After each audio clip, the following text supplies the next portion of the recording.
Mes frères, écoutez, je viens d'entendre le témoignage de cette femme ici, regardez. Faites attention. Vous savez, parfois on pense qu'on comprend le monde spirituel. Parfois on croit avoir tout entendu, qu'on sait ce qui va se passer. Mais l'histoire de cette femme ici m'a choqué. Je suis impressionné. Juste pour que vous compreniez, il y a eu un moment dans sa vie où elle traversait tant d'épreuves, tant d'abus, tant de mauvaises choses lui arrivaient, qu'elle a consulté une sorcière. Alors la sorcière lui a lu les lignes de la main. Mais soudain, alors qu'elle révélait beaucoup de choses que seule la jeune femme connaissait, soudain, la sorcière s'est arrêtée. Elle est restée là, choquée, les yeux grands ouverts, et elle a dit « Je ne peux pas continuer. » « Si tu savais ce que je vois derrière toi, » elle a dit à la jeune femme. « Mes frères, je suis impressionné. Je vais raconter ce témoignage ici en détail. Mes frères, écoutez, abonnez-vous à la chaîne, parce que je veux vraiment vous aider, vous fortifier dans votre cheminement, et je sais qu'il n'y a rien de mieux qu'un témoignage, quelque chose qui est véridique, quelque chose que Dieu a vraiment fait dans la vie de quelqu'un. Et si vous avez aussi un témoignage fort, écrivez-le ici dans les commentaires, d'accord ? Alors abonnez-vous à la chaîne, et nous allons déjà commencer avec ce témoignage très fort. Faites attention, le témoignage de Geïsa commence comme ça. La seule chose dont je me souviens de mon passé, c'est que mes parents étaient catholiques. Je voyais un grand crucifix chez moi, avec Jésus cloué dessus, bien présent. Je savais qu'il était le Fils de Dieu, mais je n'avais aucune idée de ce que Jésus avait fait pour moi.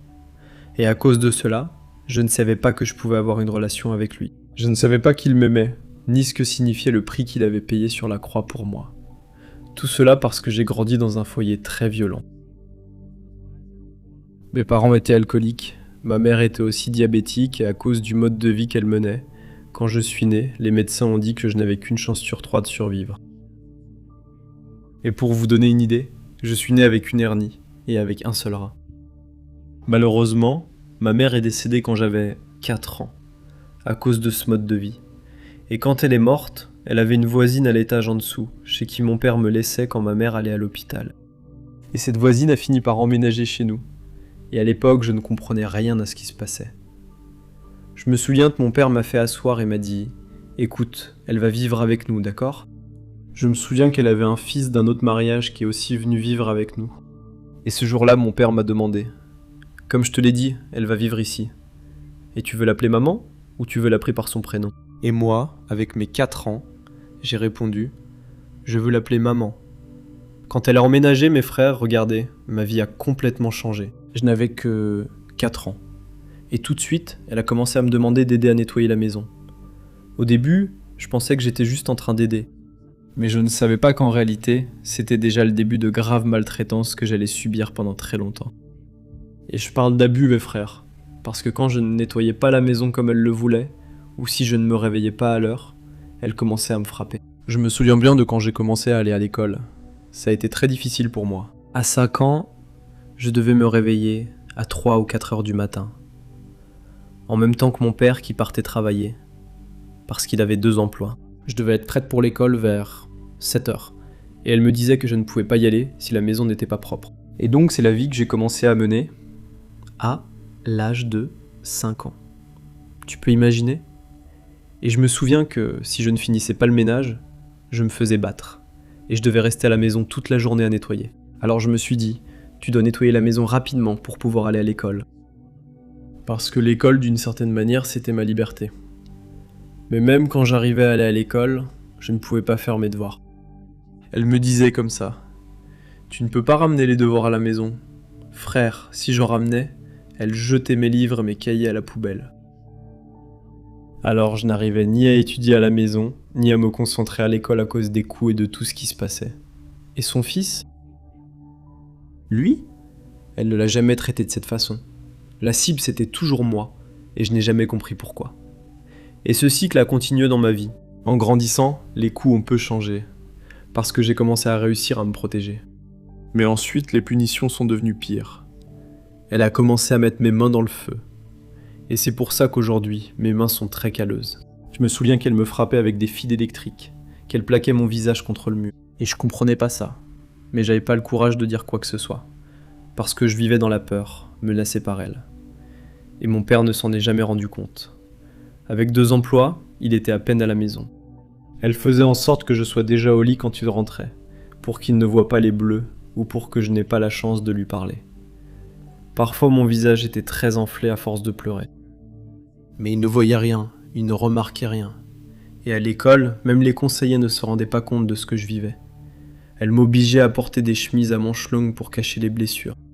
Et elle me menaçait. Si tu racontes quoi que ce soit, quand tu rentreras à la maison, tu te feras frapper à nouveau. Frère, je ne voulais pas ça. C'est pour ça que je restais silencieux. Et le week-end, mon père était à la maison. Mais je me souviens que le vendredi, il me prévenait déjà. Écoute, tu ne vas rien dire. Si tu dis quelque chose, lundi tu te feras frapper. Frère, ça a été ma vie, jusqu'à l'âge de 15 ans. Je pensais qu'à cet âge-là, j'aurais un peu de liberté, mais je n'en ai pas eu. Et je dis 15 ans, parce que c'est à cet âge-là qu'on m'a dit que je pouvais déjà chercher du travail. J'ai donc trouvé un emploi dans un magasin, mais elle a continué à me contrôler. Je devais ramener mes horaires de travail à la maison, et elle appelait sur mon lieu de travail pour s'assurer que j'étais bien là, et pour savoir à quelle heure j'allais partir. Autrement dit, je n'ai jamais eu de vraie liberté. Mes notes à l'école étaient mauvaises, toujours en dessous de la moyenne. Et ce qui m'impressionne, c'est que les professeurs n'ont jamais rien dit. Personne n'est jamais venu me demander quoi que ce soit. Je n'avais aucun moyen d'échapper à ça, et je ne comprenais pas pourquoi ma vie était comme ça. Je me demandais toujours, pourquoi est-ce que je vis comme ça ? Ce n'est une vie pour personne. Et je voyais la différence dans la façon dont elle traitait son fils, issu de son mariage avec mon père. Ils ont eu 2 autres enfants, et aucun d'eux n'était traité de cette façon. C'était toujours moi, et je ne comprenais pas pourquoi. Mais j'ai continué à travailler, à essayer de donner le meilleur de moi-même, à essayer d'obtenir son approbation. Mais les abus continuaient quand même. Je me souviens d'avoir terminé le lycée et d'avoir pensé « Enfin, maintenant je vais être libre ». Les abus physiques ont un peu diminué à mesure que je vieillissais, mais mon esprit était déjà conditionné par la façon dont elle me traitait. À l'école, les gens nous remarquaient. J'étais toujours cette fille qui ne s'habillait pas à la mode, qui restait silencieuse parce qu'elle ne parlait jamais aux gens. Et tout le monde savait que je traversais quelque chose, mais personne n'avait le courage de me parler. Personne n'abordait ce sujet. Et après avoir obtenu mon diplôme, j'ai essayé de sortir avec quelqu'un. C'était mon premier petit ami. Il savait que j'avais subi des abus, mais lui non plus n'en parlait pas. On se voyait en cachette. Et quand j'allais au travail, il me retrouvait en chemin, et on se voyait rapidement. Nous avons eu une relation faite de ruptures et de retrouvailles pendant 4 ans, et de ces 4 années est née ma fille. Et je crois que Dieu a utilisé ma fille comme un moyen de m'échapper, parce que quand ma fille avait 2 ans, j'avais une cousine qui m'aidait à s'occuper d'elle pendant que je travaillais.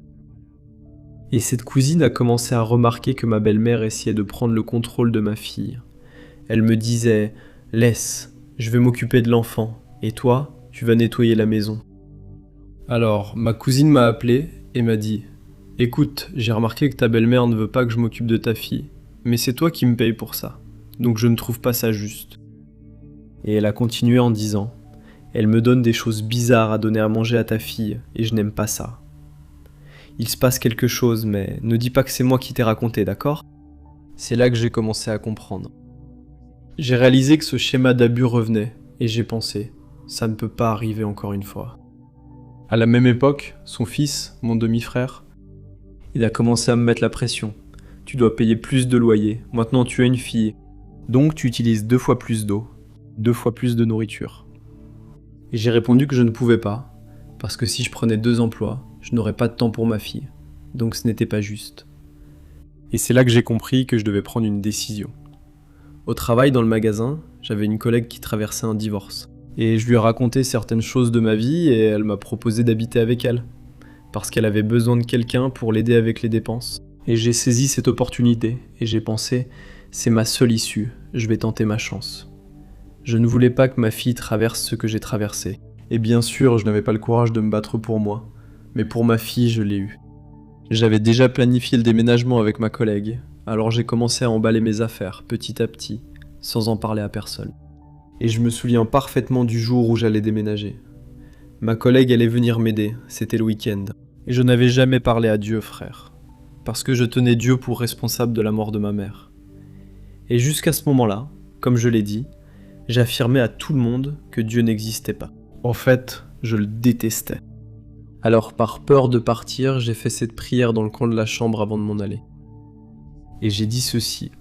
Dieu, je ne sais pas qui tu es, je ne sais pas si tu existes, mais si tu existes, j'ai besoin que tu m'aides. Je vais quitter cette maison et je ne veux plus jamais retourner dans cette situation d'abus. Alors j'ai besoin de ton aide. Frère, c'est la seule prière que j'ai faite. J'ai pris mes affaires, ma collègue de travail a tout emporté et je suis parti. Et je me souviens que mon père m'a demandé pourquoi je partais, mais ma belle-mère lui a dit que j'allais vivre avec le père de ma fille, ce qui était un mensonge. Alors mon père a simplement accepté, pensant que j'étais parti de la maison par rébellion, ce qui n'était pas vrai. Et j'ai emménagé avec cette collègue de travail, et au début tout semblait bien. Elle m'aidait, on travaillait au même endroit, tout allait très bien. Mais avec le temps, j'ai commencé à remarquer certaines petites choses. Elle devenait un peu contrôlante, très semblable à ma belle-mère, et pendant cette période, j'ai découvert qu'elle était attirée par moi d'une manière différente. Et à ce moment-là, sans rien savoir, j'ai commencé à avoir une relation avec elle. Cela a duré un certain temps, jusqu'à ce que je commence à sortir avec une autre personne, cette fois-ci, un homme. J'ai construit une relation avec lui, et elle le savait. Je ne pensais pas que ça la dérangerait, mais en fait, ça l'a vraiment dérangée. Alors, quand j'ai commencé cette nouvelle relation, elle a décidé de faire venir son frère pour vivre avec nous. Et son frère était comme un garde du corps, parce qu'il surveillait quand je sortais, quand je rentrais, pour voir si j'étais à la maison à l'heure que je disais. Et j'ai commencé à avoir peur. C'était le même schéma de contrôle qu'avant. Et une chose qu'elle faisait toujours, qu'elle me disait toujours, c'était ceci. N'entre pas dans ma chambre, d'accord ? Et donc, nous dormions dans des chambres séparées. Mais un jour, pendant que je nettoyais la maison, elle a laissé sa chambre déverrouillée. Quand je suis entré, j'ai vu un livre de magie noire. Je n'avais jamais entendu parler de ça, je ne savais même pas ce que c'était. J'ai ouvert le livre et je me suis dit « Qu'est-ce que c'est que ça ?» J'ai continué à lire, et j'ai vu qu'il y avait une prière à l'intérieur. C'était très étrange. Quand elle est rentrée ce jour-là, je l'ai confrontée. Je lui ai dit « Pourquoi ce livre est-il dans ta chambre ?»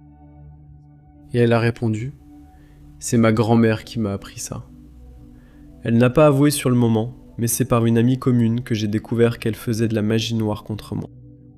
Tu te rends compte ? Alors j'ai dû faire un choix. J'avais une amie avec qui je parlais, et je lui ai raconté ce qui se passait. Et elle m'a dit « Alors, viens habiter chez moi ?» Mais pars en louer une chambre. Et j'ai accepté, mais je lui ai dit « Tu dois m'aider s'il te plaît, parce que j'ai besoin de fuir d'ici. » Ils ne vont jamais me laisser sortir d'ici. Alors on a prévu d'attendre que son frère s'endorme, et quand il dormirait, mon amie m'aiderait à jeter mes affaires par la fenêtre. Et c'est comme ça que ça s'est passé. Elle est venue, j'ai jeté mes affaires par-dessus le balcon, j'ai pris ma fille, et je suis parti. Ce qui est resté derrière est resté. Je ne me suis jamais retourné. Je suis allé vivre chez cette nouvelle amie, que je connaissais depuis le lycée. Je pensais que tout irait bien. Mais là-bas, je ne pouvais pas laver le linge à la maison, je devais aller à une laverie. Et lors d'une de ces visites, une femme s'est approchée de moi. Je ne le savais pas, mais c'était une médium. Et elle m'a dit « Je lis les lignes de la main gratuitement. Je peux vous lire les lignes de la main ?» Et j'ai répondu « Bien sûr, vous pouvez me lire la main. » Je me souviens de cette rencontre parce que j'ai pleuré. Personne ne m'avait jamais dit qu'il connaissait ma souffrance. Elle a décrit ma vie, la souffrance que j'ai vécue quand j'étais jeune. Et cela m'a vraiment touché, mes frères. Je me suis dit « Waouh, enfin quelqu'un sait tout ce que j'ai traversé. » Tout ce qu'elle a dit est vrai, c'est ce qui m'est arrivé. Et elle m'a dit « Je peux t'aider, mais tu dois me payer. Si tu veux venir à mon cabinet ce soir, je te donne mon adresse. » Et j'ai dit « Bien sûr, waouh, oui, j'y vais. » Et elle m'a dit d'apporter de l'argent, elle a même précisé le montant. Et j'étais tout excité, tu vois, parce que je voulais être libre. Je voulais comprendre pourquoi ma vie était comme ça. Et cette même nuit, j'y suis allé, j'ai pas pu attendre. Elle a dit qu'elle allait me faire un tirage de cartes. Et je me souviens d'être entré dans son cabinet. Elle a commencé le tirage. Tout semblait normal. Elle continuait à confirmer les abus que j'avais subis. Elle m'a aussi dit qu'elle pouvait me faire parler avec ma mère, qui était déjà décédée. Mais je savais que je ne voulais pas faire ça. Je ne voulais pas déranger ma mère. J'ai donc refusé. C'était ma compréhension à l'époque. Alors il y a eu un moment où elle lisait les cartes. Et soudain, elle a tiré une carte. Et en la regardant, son visage s'est figé. Elle a poussé un cri de surprise. Et, dans ma tête, j'ai pensé « Mon Dieu, elle a vu la carte de la mort. Alors, c'est ma fin. » Et alors, elle est restée sous le choc et m'a demandé « Est-ce que je peux te poser une question ?» Et j'ai dit oui. Elle a demandé « Tu sais qui est Dieu ?» Et j'ai répondu « J'en ai déjà entendu parler. » Mais elle a insisté « Tu connais le Dieu de la Bible ?»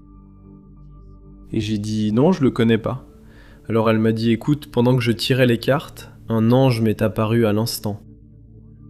Et il m'a dit que je ne pouvais pas continuer à lire les cartes pour toi, parce que Dieu veut te parler. » Et j'ai pensé « Comment ça ? Tu connais Dieu alors que tu es une sorcière ?» Ça n'avait aucun sens pour moi. Et je me souviens que derrière moi, il y avait un rideau violet. Elle s'est levée et a dit « Viens ici, laisse-moi te montrer quelque chose. » Je me suis retourné, un peu effrayé, et elle a ouvert le rideau. Et quand elle l'a ouvert, il y avait environ 6 personnes assises par terre en train de manger. Et elle m'a dit « Écoute, laisse-moi t'expliquer quelque chose. Je sais qui est le Dieu de la Bible, et j'ai la pleine conviction que ce que je fais aujourd'hui est mal. C'est un péché. Mais je dois le faire, parce que dans mon pays, c'est comme ça qu'on fait.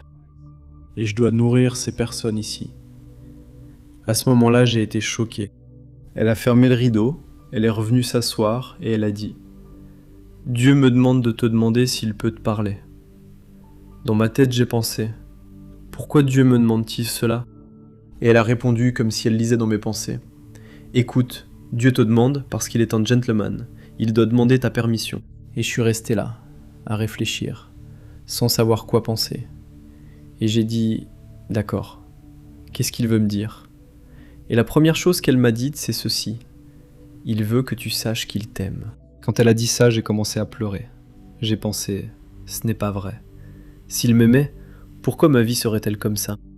Mais on dirait que Dieu savait ce que je pensais, parce qu'au même moment, la médium a continué en disant « Dieu a dit qu'il veut t'aider, mais il ne peut pas, parce que tu ne lui permets pas d'entrer dans ta vie. Tu ne laisses jamais entrer. » Et c'était vrai, mes frères, parce que je détestais Dieu. Je ne pensais jamais à lui. Je ne savais pas comment je pourrais avoir une relation avec lui. Et elle a continué en disant « Écoute, Dieu a dit que tu as 2 choix maintenant. Soit tu l'acceptes et tu le cherches, soit je continue à tirer les cartes. Mais je ne peux pas t'aider si tu ne fais pas un choix. Tu dois choisir, soit Dieu, soit ceci. » Et honnêtement, je ne savais pas quoi faire. Et bien sûr, j'avais encore cette pensée négative à propos de Dieu dans ma tête. Et je me souviens d'avoir répondu « Non, je ne veux rien savoir de Dieu. Continue avec tes cartes là. » Et à partir de là, elle a réussi à fermer ce qu'elle voyait. Et elle a dit « D'accord, maintenant je peux continuer. » Parce que j'ai bien précisé que je ne voulais pas de Dieu. Je l'ai nié de toutes les façons. Alors, elle a continué à lire les cartes. Et à la fin, elle m'a donné quelques potions, des pierres, des savons liquides pour me laver, et un programme pour me purifier, pour que je reste éloigné des mauvaises énergies. Elle a dit que cela purifierait ma vie et m'aiderait. Alors j'ai pris, j'y ai cru, et j'ai tout fait comme elle l'a demandé, en pensant que ça allait marcher. Et, avant de partir, elle m'a encore dit « Et cette amie avec qui tu vis ? Écoute, fais très attention, d'accord ? Parce qu'elle n'est pas une bonne personne. Tu dois déménager de là de toute urgence. » Et honnêtement, je ne savais pas ce qui allait se passer. Mais, 1 ou 2 semaines plus tard, je n'ai pas réussi à retrouver ma carte de crédit dans mon portefeuille. J'ai vérifié mon solde bancaire, et il n'y avait plus d'argent. Tout avait disparu. Alors j'ai appelé la banque pour signaler la fraude. Je suis rentré à la maison, j'ai raconté à ma colocataire ce qui s'était passé. Elle n'a rien dit, elle a agi comme si de rien n'était. Plus tard, j'ai dû appeler la police pour récupérer mon argent. Et ce n'est qu'après avoir déposé plainte que ma colocataire a admis qu'elle avait volé mon argent. Et c'est reparti, n'est-ce pas ? J'ai dû trouver un autre endroit où aller. J'ai contacté une autre amie du lycée et elle m'a dit que je pouvais vivre avec elle. Alors j'y suis allé. J'ai pris ma fille et j'ai déménagé à nouveau. Je n'avais pas d'argent. J'ai dû retirer de mon fonds de retraite. Ma voiture tombait en panne. J'ai dû utiliser cet argent pour acheter une nouvelle voiture. Et quand j'ai emménagé chez ma nouvelle amie, j'ai découvert qu'elle pratiquait aussi la sorcellerie. Écoute, c'est comme si cette chose me poursuivait. Je ne sais pas expliquer. Mais grâce à Dieu, pendant que j'étais là-bas, une amie du lycée, qui était devenue chrétienne à l'école, m'a appelé. Tout le monde savait qu'elle était chrétienne. Et elle m'a dit « Hey, ça fait longtemps qu'on ne s'est pas parlé, hein. Je veux t'inviter à venir dans mon église. Nous allons avoir un événement, et j'aimerais vraiment que tu viennes. » Elle m'avait déjà invité auparavant, mais j'avais toujours refusé. Je ne voulais rien savoir de Dieu. Je disais qu'il n'était pas réel. Mais cette fois, j'ai dit « D'accord, je vais y réfléchir. » Une partie de moi ne se sentait pas bien, parce que j'étais impliqué dans la sorcellerie, non seulement avec les choses que j'avais déjà faites, mais aussi avec cette nouvelle colocataire avec qui j'apprenais de nouvelles choses. Et quelque chose en moi me disait, je peux pas aller vers Dieu si j'ai ces choses. Et j'ai réfléchi à cela, et j'ai décidé en moi-même, d'accord, je vais aller à l'église, mais avant, je vais me débarrasser de tout ça ici. Et la seule chose qui m'est venue à l'esprit, c'était, je vais à l'église la plus proche, et je vais jeter tout ça, parce que je n'en veux plus. En fait, je veux vraiment connaître ce Dieu. Et je me souviens que j'ai tout pris, et près de chez moi, il y avait une église catholique. Je suis entré dans l'église, qui était vide, j'ai couru jusqu'à l'autel, j'ai tout jeté là et j'ai dit « Dieu, je te veux. Je ne sais pas quoi faire, mais j'ai besoin de toi. » Alors j'ai tout laissé là, je n'ai jamais regardé en arrière, et j'ai appelé mon ami, et je lui ai dit « D'accord, je vais à ton église aujourd'hui avec toi. » Frère, je suis allé à cet événement de l'église, et j'ai finalement accepté le Christ. Je ne savais pas ce que je faisais, je ne savais pas ce que cela signifiait. J'ai écouté la prédication, j'ai vu l'événement et le pasteur a alors lancé l'appel, et j'ai répondu. Mais je ne suis jamais revenu. J'ai continué à vivre mon style de vie, je n'ai plus pratiqué la sorcellerie, mais j'ai commencé à mener une vie très débauchée. Je ne savais pas ce qu'était l'amour, alors je confondais l'intimité avec l'amour. J'ai perdu mon emploi, et les choses ont commencé à aller de mal en pis. Au lieu de s'améliorer, maintenant je n'avais plus d'argent. Je ne l'utilisais pas avec sagesse. Ma voiture tombait encore en panne. Grâce à Dieu, cette même amie m'a appelé 1 an plus tard et elle m'a dit « Hé, nous avons un autre événement à l'église. Tu veux venir avec moi ?» Et j'ai pensé « Mec, il faut que j'y aille, j'ai besoin d'aide. » Alors je suis allé à l'événement à nouveau et j'ai accepté le Christ encore une fois. Mais cette fois, c'était différent. J'ai toujours eu une douleur au dos pendant au moins 4 ans. J'allais chez les médecins et comme je n'ai qu'un seul rein, je pensais que mes reins étaient en train de lâcher. Mais les médecins disaient « Non, tu vas bien ». Et je n'ai jamais compris pourquoi cette douleur était si forte. Et ce jour-là, où j'ai accepté le Christ pour la 2e fois, frère, quelque chose de surnaturel a été enlevé de moi. J'ai senti un poids être soulevé. Je ne savais pas ce qui s'était passé. Je savais juste que quelque chose était sorti de moi. Et à cause de cette expérience alors, j'ai décidé de revenir. J'ai commencé à aller à l'église semaine après semaine. Et je me souviens qu'un de ces week-ends, nous avons eu un prédicateur invité. Et il est venu vers moi et il m'a dit « Tu sais cette douleur dans le dos que tu avais ? Dieu m'a dit qu'il vient de te guérir. » Frère, je n'avais pas réalisé jusqu'à ce qu'il me donne cette parole. Et j'ai commencé à réfléchir, et j'ai pensé « Mon Dieu, c'est vrai. Regarde, je n'ai plus cette douleur dans le dos. » Et à partir de cette expérience, j'ai continué à fréquenter l'église. Après 8 mois, je me suis fait baptiser. Mais je ne savais pas par quel processus je devrais passer après le baptême. Je me souviens qu'1 heure après avoir été baptisé, nous avons commencé à adorer le Seigneur lors de cette retraite. Et j'avais déjà adoré Dieu auparavant, et rien d'étrange ne s'était produit. Mais après mon baptême, quelque chose a commencé à se manifester en moi pendant que j'adorais. J'ai commencé à tousser sans arrêt. J'avais l'impression de ne pas pouvoir respirer. Et j'ai même porté mes mains à ma gorge, comme si je voulais m'étouffer au point de tomber par terre. Jusqu'à ce que l'un des prédicateurs invités, à qui Dieu a révélé ce qui se passait, dise aux personnes autour de lui « Mon Dieu, elle a fait de la sorcellerie dans le passé. C'est ce qui se passe. » Frère, ces esprits ne voulaient pas que j'adore le Seigneur. Je me souviens qu'ils m'ont emmené dans une pièce à l'arrière et m'ont demandé si j'avais pratiqué la sorcellerie. Et bien sûr, j'ai dû avouer que oui. Alors ils m'ont aidé à être délivré là, mais ce n'était pas la seule délivrance. J'ai dû passer par plusieurs délivrances, aussi pour la fornication que j'avais pratiquée, pour toutes les forteresses que j'avais, surtout dans mon esprit. Je me souviens aussi que je luttais beaucoup contre la masturbation et la pornographie. Tu sais, c'était un processus constant, chaque week-end. C'était délivrance, après délivrance, après délivrance. Et je me disais, mon Dieu. Et pendant ce processus, c'était difficile pour moi, parce que je continuais à retomber dans des relations sexuelles hors mariage. Je n'abandonnais pas la pornographie. Je restais éveillé jusqu'au petit matin à regarder des sites pornographiques. Et même pendant que Dieu travaillait en moi, je n'arrivais pas à renoncer aux relations sexuelles hors mariage, parce que je pensais que c'était de l'amour. Je confondais les choses. Et bien sûr, Dieu a été très miséricordieux. Il a dû me remettre sur le droit chemin. Ça a été un très long processus de guérison. Le Seigneur m'a aussi révélé que j'avais beaucoup de pardon à accorder à cause de mon passé. Je devais pardonner à ma belle-mère. Et ça a été l'une des choses les plus difficiles que j'ai eu à faire, parce que je ne comprenais tout simplement pas. J'ai dit à Dieu, « Pourquoi à Dieu ? Si c'est elle qui m'a blessé, c'est à moi de lui demander pardon ?» Et le Seigneur m'a dit « Parce que tu as gardé tellement de colère que c'est devenu une forteresse. Tu dois lui demander pardon pour toute la colère que tu as gardée. » Écoutez frère, j'avais très peur d'elle, vous savez. Je ne lui avais pas parlé depuis le jour où j'avais quitté la maison. Mais j'ai dit « D'accord Seigneur, si tu veux que je fasse ça, alors c'est toi qui devras le faire, parce que je n'arrive pas à m'approcher de cette femme. » Et j'ai laissé comme ça. Je ne parlais pas beaucoup avec mon père. Peut-être que je l'appelais pour son anniversaire ou à Noël.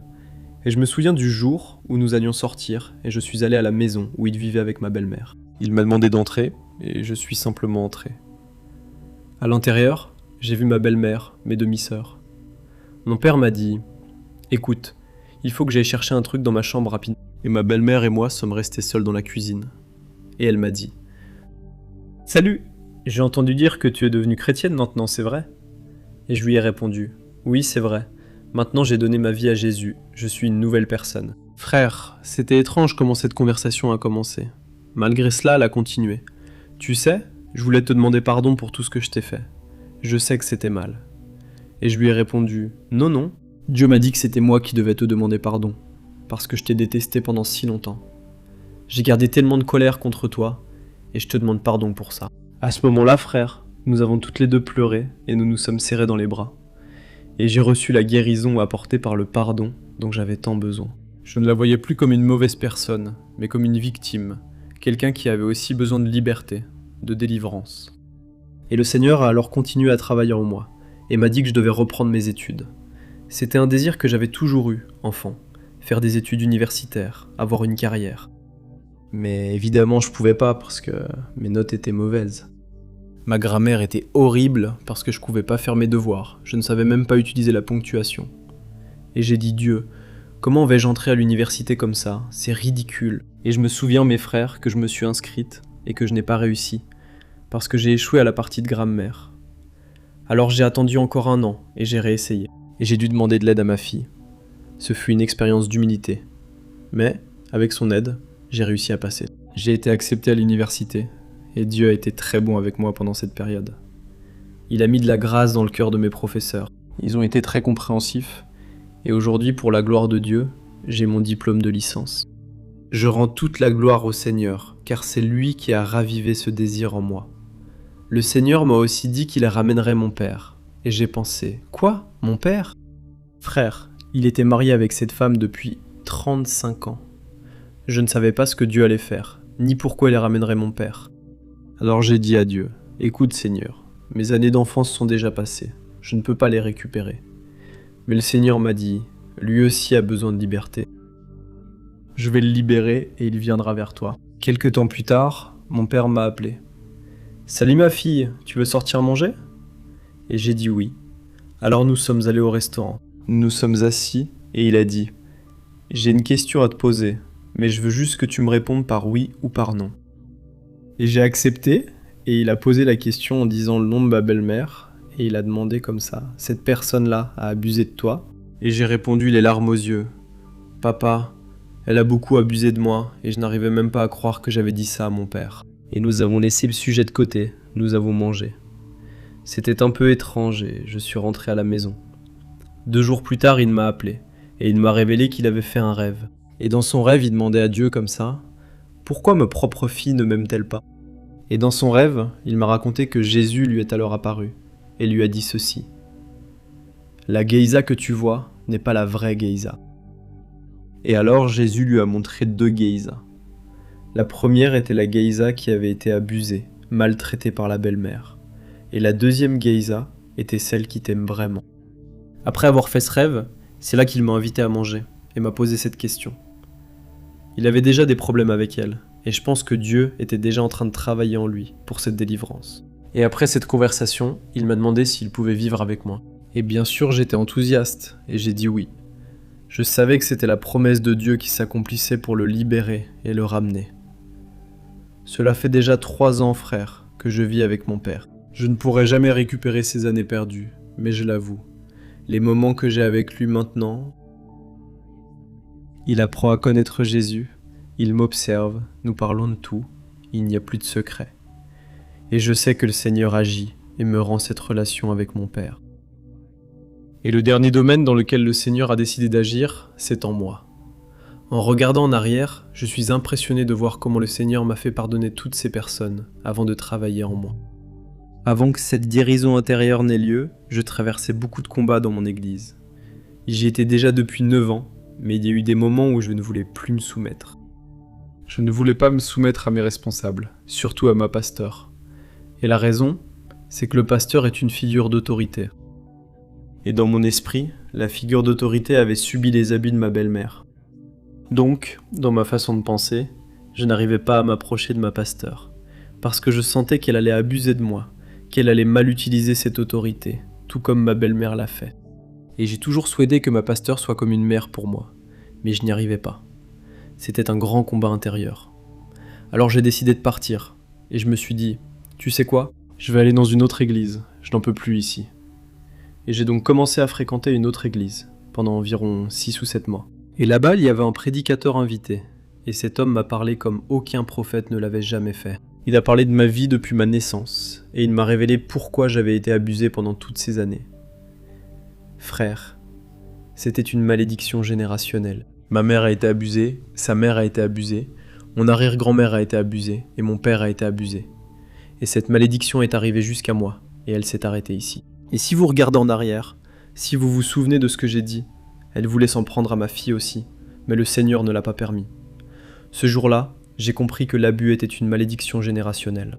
Et le Seigneur m'a dit qu'à partir de ce jour-là, je ne serais plus la même, que j'allais m'aimer, me pardonner, et me voir comme Jésus me voit.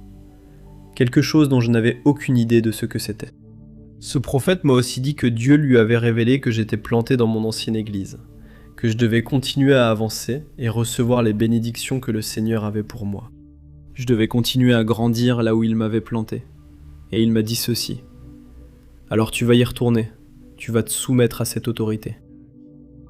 Et lorsque tu te soumettras à l'autorité que Dieu a placée dans ta vie, alors tu verras les portes s'ouvrir pour toi. Frère, je me souviens qu'il m'a oint, il m'a béni, et il a dit ceci. Tu dois y retourner, il n'y a pas d'autre chemin. Et pour la première fois, frère, j'ai eu la conviction, j'ai pensé, c'est vrai, je me trompe, je dois changer ma vie. Et je l'avoue, j'ai un peu lutté avec mes pensées, mais je savais que je devais me soumettre, que je devais laisser cette peur de côté. Et en revenant, je faisais face à la peur que j'avais, que toute personne ayant de l'autorité abuse de moi. Frère, le Seigneur m'a renvoyé dans mon église, j'ai pu parler avec ma pasteur et lui expliquer pourquoi j'étais comme ça. Aujourd'hui, j'ai une relation merveilleuse avec elle. Elle est la figure maternelle que je n'ai pas eue. Et je remercie Dieu parce que je vois comment l'ennemi ne voulait pas que je la voie comme une mère. Maintenant, je me sens complète. J'ai mon père et j'ai aussi ma pasteur, qui est ma mère spirituelle. Grâce à cela, je suis capable de m'aimer aussi. Je me suis pardonné pour tout ce que je me suis fait pendant toutes ces années, pour tous les abus que j'ai permis, toutes les pensées négatives. Je ne savais pas que j'avais une identité en Jésus. Et quand le Seigneur m'a libéré de cette mentalité, qui était des attaques de l'ennemi dans mon esprit pendant toutes ces années, alors tout a commencé à changer. Et le lendemain de cette délivrance, je me suis réveillé, et en posant les pieds par terre, c'était comme si j'étais dans un nouveau corps. Je n'étais plus l'ancienne Geisa, j'étais une nouvelle Geisa.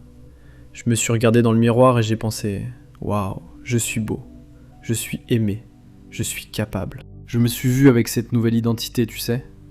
Depuis ce jour-là, j'arrive à m'aimer. Et maintenant que je m'aime, je peux aimer les autres. Parce que quand je ne m'aimais pas, j'étais très amer, même en vivant selon l'évangile et en marchant avec Dieu. Je ne comprenais pas pourquoi certaines personnes semblaient si heureuses et pas moi. Bien sûr, Dieu travaillait encore en moi, mais il y avait quelque chose qui n'était pas heureux. Et c'était parce que je m'aimais pas et donc j'arrivais pas à aimer les autres. Maintenant que je suis capable de m'aimer, ma vision a changé. Mon cœur s'est ouvert pour aimer les gens comme Jésus les aime. Et pour moi, Jésus est mon meilleur ami. Il est mon rédempteur, mon sauveur. Il est venu pour tout racheter et me sauver de moi-même.